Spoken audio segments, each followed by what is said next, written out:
Tania de Shabbat, donc on était Yudbet Sivan.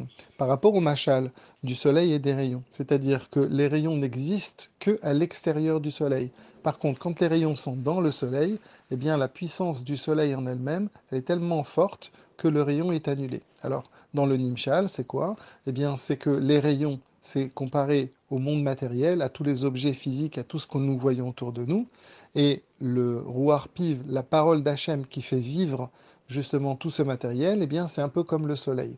Et donc effectivement, nous, on ne voit que les rayons, c'est-à-dire on ne voit que la matière, mais la matière, elle existe, mais en vérité, elle est sous-tendue parce que effectivement, il y a le roi Piv, il y a la parole d'Hachem comparée au soleil. Le Hadmour Zaken termine le Pérec en nous disant qu'attention, cet exemple-là est vrai, mais qu'il est limité. À un moment donné, il n'est pas vrai. Pourquoi? Parce qu'effectivement, le rayon existe parce qu'il est à l'extérieur du soleil, sauf que là, dans la matière, dans le matériel, il y a toujours le Ruach Piv, la parole d'Hachem, le Hatzmut, l'essence d'Hachem, elle reste dans l'objet.